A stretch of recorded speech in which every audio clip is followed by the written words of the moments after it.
What's going on YouTube? It's your host Bruce GNT, and I know I am like 2-3 days behind when it comes to this news, so we're just gonna jump right into it. You already know by the name of the video what we're about to talk about, so let's jump right in, then we'll discuss it after. New fighting in the Middle East picks up. The attacks come after weeks of peace between Israel and Hamas, but the ceasefire agreement has since expired without a replacement. Israel also launching dozens of new airstrikes into Lebanon, which they call retaliation for a deadly strike in northern Israel. Well, the relationship between Israel and the U.S. currently in the spotlight once again. The recent violence sparking new protests across the nation. That also comes right here in Atlanta. Fox 5's Eric Mock is at the live desk with more. Eric. Yeah, Eric, there's a lot of desperate hope from families of Israeli hostages and those with family members suffering in Gaza. But Israeli government officials tell me they can't have peace until Hamas is no longer able to attack Israel.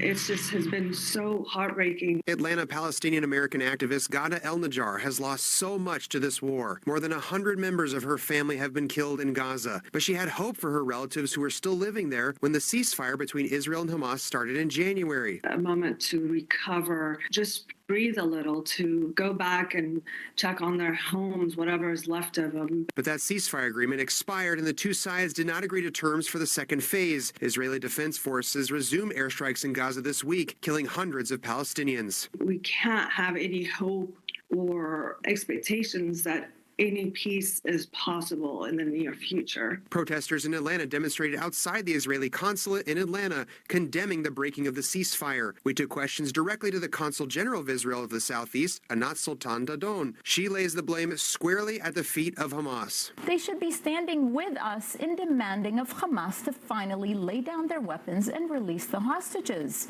The war could be over today. Demonstrators in Israel have also condemned the move by their government, saying they worry starting up the war again could endanger the remaining hostages. We are in an impossible situation. It has used this ceasefire in order to rearm, regroup, and again prepare for attacking Israel. We can't have both. We need to see our hostages home, and we need to see that Hamas is no longer able to carry out attacks against Israel. The White House says President Donald Trump fully supports Israel's recent military actions, but El-Najjar says the president also made other promises. The Trump administration had promised an end of war. The administration and the president have broken a promise that he made to us American people. And this exact opposite of an end to war, this escalation is increasing fears that the war may now expand beyond the scope that we saw pre the ceasefire. At the live desk, Eric Mock, Fox 5 News. All right, Eric, thank you. So what can I say? Honestly, I don't want to say I saw this coming, but I already had the mindset, you know what? This ceasefire is going to be very limited, and I don't see it lasting long. And let me be very careful in my words. Israel is going to use any means necessary to weed out Hamas.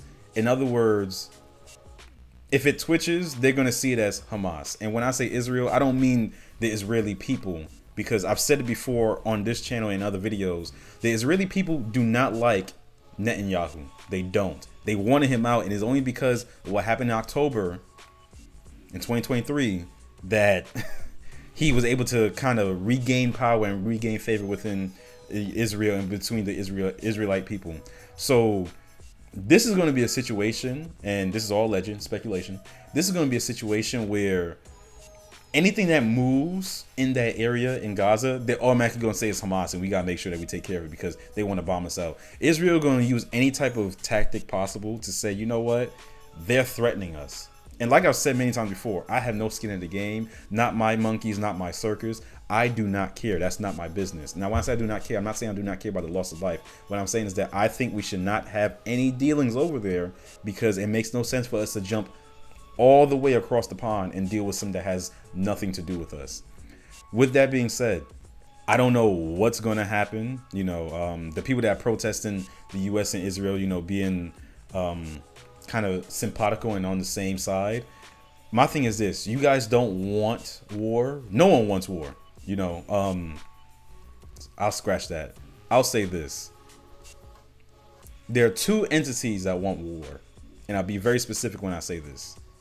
I believe Hamas wants war because evidence pointing to that before the ceasefire was put in place, and then issues during the ceasefire. And Netanyahu and his officials, people that I guess are in league with him. Those are the two sides I see want war. The Palestinian people and the Israel people, I don't say that. I'm not saying that. Those are the main ones I see that want war. Why do I say that? Because Netanyahu has made it pretty clear that he's going to try to find every means necessary to get rid of Hamas, even when it seems like, allegedly, Hamas is not really even there. We just have to see what's going to happen these next coming weeks. I've said it before, I'm not behind Trump's idea to be kind of a holder of Palestine and what's going on in Gaza, because we should just mind our business. And if it was to go out without a hitch, and I've said this many times, the only way I can see this going off without a hitch is if we let it be known that between Israel and Palestine, that if anyone messes up anything that we're doing over there, it's seen as a clear infraction against us, the U.S. That's the only way I see this working, because that's the only way I see people kind of not throwing stones, you know. That's the only way I see that working. But besides that, and even with that being said, I'm not behind it. I'm not. We should pay attention to what we got going on over here. We have enough going on over here, enough drama, enough nonsense, and the last thing we need is to be digging our little grubby little fingers into what's going on in the Middle East. But that's just my personal opinion. Overall, I feel for the families that have lost. I feel for those that are like going through all this pain on both sides. Honestly, I don't care what anybody says. I feel for both sides, because no one wants this. The loss of life is always tragic, no matter the circumstance. And yeah, like I've said previously before, I'm gonna try to keep on top of this and make sure that I get all the up-to-date news and let you guys know.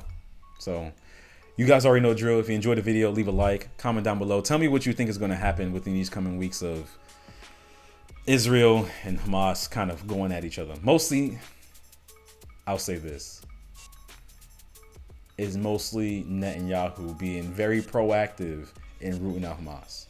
That's the only thing I'll say about that.